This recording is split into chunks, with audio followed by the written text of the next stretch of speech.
Message of the Holy Father for the World Day of the Sick for the year 2000. Contemplate the face of Christ in the sick. The 8th World Day of the Sick will be held in Rome on 11th of February 2000, the year of the Great Jubilee, and will find the Christian community dedicated to re-examining the reality of illness and suffering in the perspective of the mystery of the incarnation of the Son of God, to draw from this extraordinary event new light to illumine these basic human experiences. At the end of the second millennium of the Christian era, as the Church looks with admiration at humanity's progress in the treatment of suffering and improved healthcare, she is paying attention to the questions raised by the healthcare sector, the better to define her presence in this context and to respond appropriately to the pressing challenges of the time. Throughout history, people have made the most of their intellectual and emotional resources to overcome the limits inherent in the human condition, and have made great breakthroughs in healthcare. It is enough to think of the possibility of prolonging life and improving its quality, of alleviating suffering, and of increasing a person's potential through the use of good, reliable medicines and increasingly sophisticated technologies. In addition to these achievements are those of a social kind, such as the widespread awareness of the right to treatment and its expression in juridical terms in the various charters of the rights of the sick. Nor should we forget the significant development achieved in the area of assistance due to the emergence of new medical applications, of a nursing service which is ever better qualified, and of the phenomenon of voluntary service, which has recently reached a high degree of competence. However, at the end of the second millennium, we cannot say that humanity has done all that is necessary to alleviate the immense burden of suffering which weighs on individuals, families, and entire societies. On the contrary, it seems that especially in this last century, the river of human pain, already swollen due to the frailty of human nature and the wound of original sin, as well as the suffering inflicted by the mistakes of individuals and of states, has broadened. I am thinking of the wars that have caused so much bloodshed in this century, perhaps more than in any other in humanity's tormented history.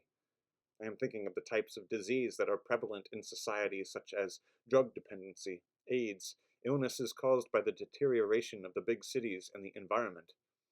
I am thinking of the increase in organized crime, both small and large scale, and of the proposals of euthanasia.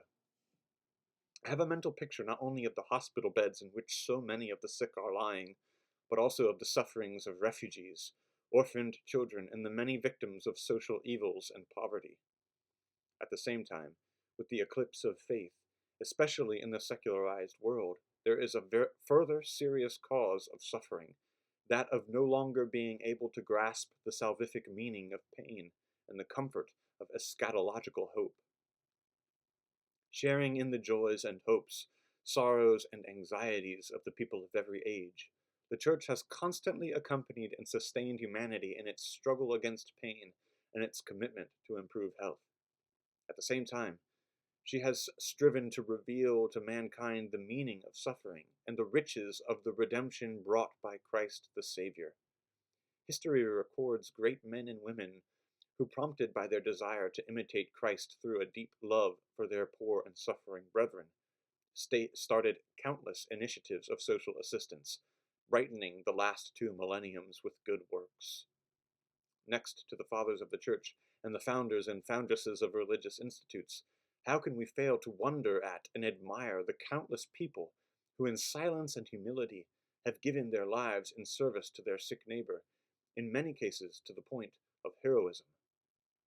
Daily experience shows how the Church, inspired by the gospel of charity, continues to contribute with many works, hospitals, healthcare structures, and volunteer organizations to promoting health and to caring for the sick, paying special attention to the most underprivileged in all parts of the world, notwithstanding the cause of their suffering, whether voluntary or involuntary.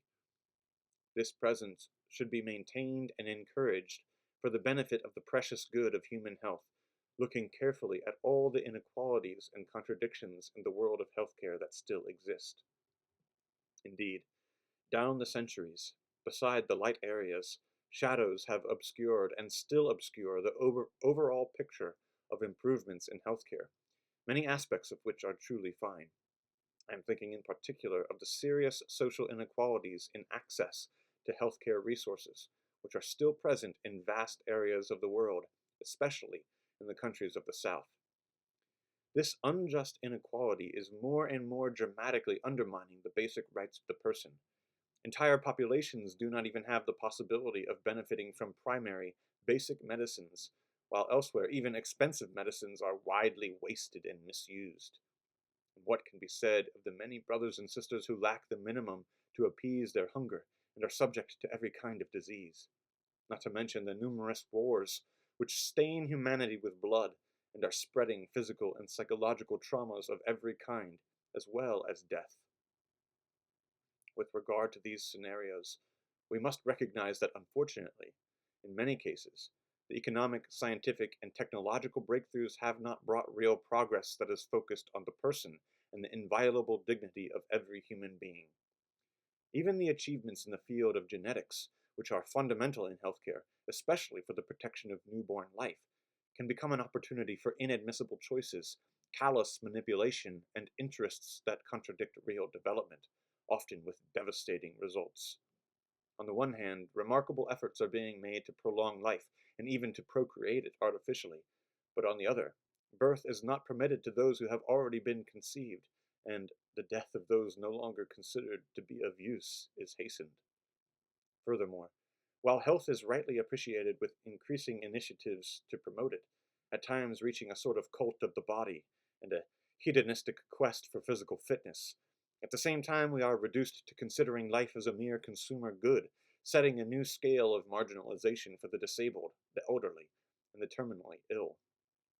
All these contradictions and paradoxical situations stem from a lack of harmony on the one hand between the logic of well-being and the search for technological progress, and the logic on the other of ethical values based on the dignity of every human being.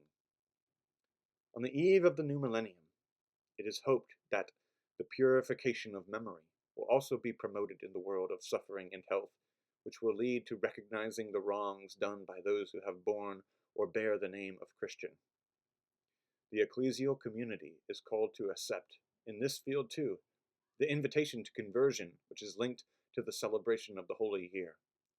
The process of conversion and renewal will be helped if we continually raise our eyes to the one who, in the sacrament of the Eucharist, took flesh in Mary's womb 20 centuries ago and continues to offer himself to humanity as the source of divine life. The mystery of the Incarnation means understanding life as a gift from God, to be looked after responsibly and used for good. Health is thus a positive attribute of life, to be sought for the good of the person and of one's neighbor. However, health is a penultimate good in the hierarchy of values, which should be fostered and considered with a view to the total, and thus also spiritual, good of the person. Hey, hey! In this circumstance, we turn our gaze in particular to the suffering and risen Christ. In taking on the human condition, the Son of God accepted to live it in all its aspects, including pain and death, fulfilling in his person the words he spoke at the Last Supper. Greater love has no man than this, that a man lay down his life for his friends. In celebrating the Eucharist, Christians proclaim and share in the sacrifice of Christ, for by his wounds we have been healed, and uniting themselves with him, preserve in their own sufferings a very special particle of the infinite treasure of the world's redemption, and can share this treasure with others. The imitation of Jesus, the suffering servant, has led great saints and simple believers to turn their illnesses and pain into a source of purification and salvation for themselves and for others. What great prospects of personal sanctification and cooperation for the salvation of the world does the path marked out by Christ and by so many of his disciples open to our sick brothers and sisters? It is a difficult path, because the human being does not discover the meaning of suffering and death on his own, but is always a possible path with the help of Jesus, interior master and guide. Just as the resurrection transformed Christ's wounds into a source of healing and salvation, So for every sick person, the light of the risen Christ is a confirmation that the way of fidelity to God can triumph in the gift of self until the cross, and can transform illness itself into a source of joy and resurrection. Is not this the proclamation that echoes in hearts at every Eucharistic celebration when the people proclaim, Christ has died, Christ has risen, Christ will come again? The sick, also sent out as laborers into the Lord's vineyard, by their example can make an effective contribution to the evangelization of a culture that tries to remove the experience of suffering by striving to grasp its deep meaning with its intrinsic incentives to human and Christian growth. The Jubilee also invites us to contemplate the face of Jesus, the divine Samaritan of souls and bodies, by following the example of her divine founder, the Church. From century to century, has reenacted the gospel parable of the Good Samaritan, revealing and communicating her healing love and the consolation of Jesus Christ. This came about through the untiring commitment of the Christian community and all those who have taken care of the sick and suffering, as well as the skilled and generous service of healthcare workers. This commitment does not derive from specific social situations, nor should it be understood as an optional or fortuitous act, but as an intransgressible response. Excuse you. Excuse you. Excuse you.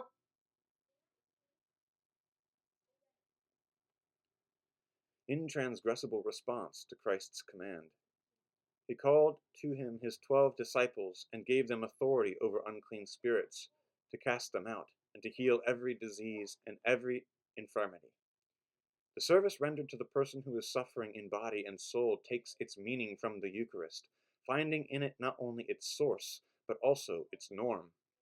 It was not by chance that Jesus closely united the Eucharist with service, asking the disciples to perpetuate in memory of him not only the breaking of the bread, but also the washing of the feet. The example of Christ, the Good Samaritan, must inspire the believer's attitude, prompting him to be close to his brothers and sisters who are suffering through respect, understanding, acceptance, tenderness, compassion, and gratuitousness. It is a question of fighting the indifference that makes individuals and groups withdraw selfishly into themselves.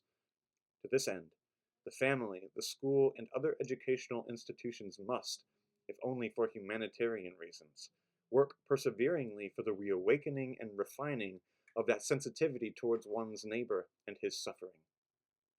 For the believer, this human sensitivity is expressed in the agape, that is, in supernatural love, which brings one to love one's neighbor for love of God.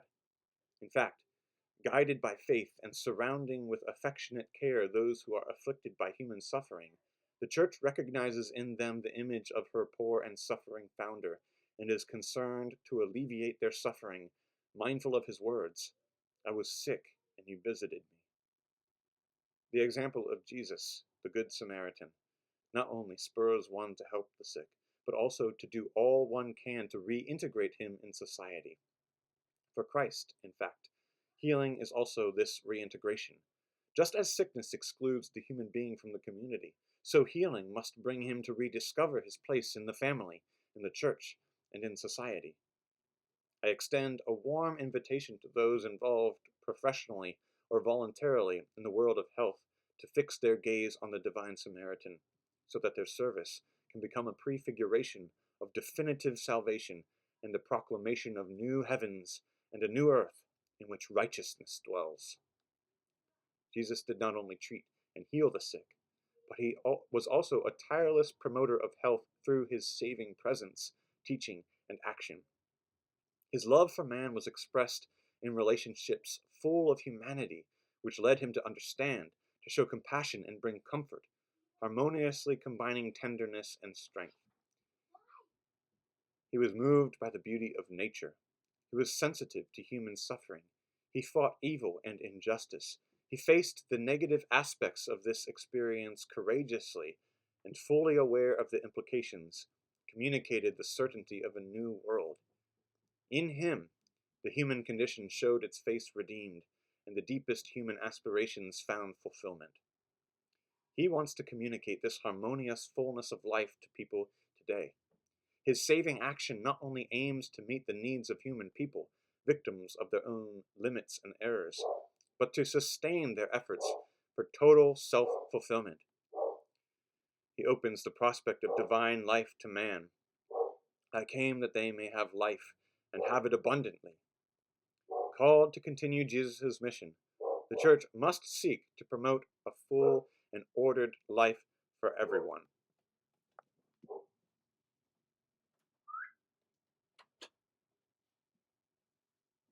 In the context of the promotion of good health and quality of life correctly understood, two duties deserve the Christian's special attention. First of all, the defense of life. In today's world, many men and women are striving for a better quality of life with respect for life itself, and are reflecting on the ethics of life so as to dispel the confusion of values that sometimes exists in today's culture. As I recalled in my encyclical, Evangelium Vitae, significant is the reawakening of an ethical reflection on issues affecting life. The emergence and ever more widespread development of bioethics is promoting more reflection and dialogue between believers and non-believers, as well as between followers of different religions, on ethical problems, including fundamental issues pertaining to human life. However, beside these, there are many, unfortunately, who are engaged in promoting a worrying culture of death, spreading a mentality imbued with selfishness and hedonistic materialism, and with the social and legal sanction of the suppression of life. At the root of this culture, there is often a Promethean attitude which leads people to think that they can control life and death by taking the decisions about them into their own hands. What really happens in this case is that the individual is overcome and crushed by a death deprived of any prospect of meaning or hope. When science and medical practice risk losing sight of their inherent ethical dimension, healthcare professionals can be strongly tempted at times to become manipulators of life or even agents of death.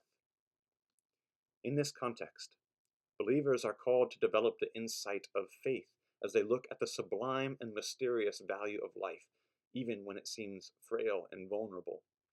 This outlook does not give in to discouragement when confronted by those who are sick, suffering, outcast, or at death's door. Instead, in all these situations, it feels challenged to find meaning, and precisely in these circumstances, it is open to perceiving in the face of every person a call to encounter, dialogue, and solidarity. This task especially involves health professionals, doctors, pharmacists, nurses, chaplains, men and women religious, administrators, and volunteer workers who, by virtue of their profession, are called in a special capacity to be guardians of human life. However, it also calls into question every other human being, starting with the relatives of the sick person. They know that the request which arises from the human heart in the supreme confrontation with suffering and death, especially when faced with the temptation to give up in utter desperation, is above all a request for companionship, sympathy, and support in the time of trial. It is a plea for help to keep on hoping when all human hopes fail. The second duty which Christians cannot shirk concerns the promotion of a health worthy of the human being. In our society, there is a risk of making health an idol to which every other value is subservient. The Christian vision of the human being opposes a notion of health reduced to pure, exuberant vitality and satisfaction with one's own physical fitness, far removed from any real consideration of suffering. This view, ignoring the person's spiritual and social dimensions, ends by jeopardizing his true good. Precisely because health is not limited to biological perfection, life lived in suffering also offers room for growth and self-fulfillment and opens the way to discovering new values. This vision of health, based on an anthropology that respects the whole person, far from being identified with the mere absence of illness, strives to achieve a fuller harmony and healthy balance on the physical, psychological, spiritual, and social level. In this perspective, the person himself is called to mobilize all his available energies to fulfill his own vocation and for the good of others. This model of health requires that the church and society create an ecology worthy of man. The environment, in fact, is connected with the health of the individual and of the population. It constitutes the human being's home and the complex of resources entrusted to his care and stewardship, the garden to be tended and the field to be cultivated. But the external ecology of the person must be combined with an interior moral ecology, the only one which is fitting for a proper concept of health. Considered in its entirety, human health thus becomes an attribute of life, a resource for the service of one's neighbor and openness to salvation. In the Jubilee year of the Lord's favor, a year of the remission of sins and of the punishment due to them, a year of reconciliation between disputing parties, a year of manifold conversions and of sacramental and extra-sacramental penance, I invite pastors, priests, men and women religious, the faithful, and people of goodwill courageously to face the challenges that threaten the world of suffering and health. May the International Eucharistic Congress, which will be celebrated in Rome in 2000, become the ideal center, radiating prayers and initiatives that can make the Divine Samaritan's presence alive and active in the world of healthcare. I fervently hope that through the contribution of our brothers and sisters in all the Christian churches, the celebration of the Jubilee of the year 2000 will mark the development of ecumenical collaboration in loving service to the sick, so as to witness clearly to everyone to the search for unity on the concrete path of charity. I address a specific appeal to the international, political, social, and healthcare organizations in every part of the world to be convincing promoters of concrete projects to fight all that is harmful to the dignity and health of the person. May we be accompanied in the process of active participation in the lives of our sick brothers and sisters by the Virgin Mother, who at the foot of the cross shared the sufferings of her Son, and with her expert experience of suffering, offers her constant and loving protection to those who are suffering in mind and body, the limits and wounds of the human condition. I entrust the sick and all those who are close to them to her, health of the sick and Queen of Peace, so that with her motherly intercession she will help them to build the civilization of love. With these hopes, I impart a special apostolic blessing to everyone. From Castel Gandolfo, 6th of August, 1999, the Transfiguration of the Lord.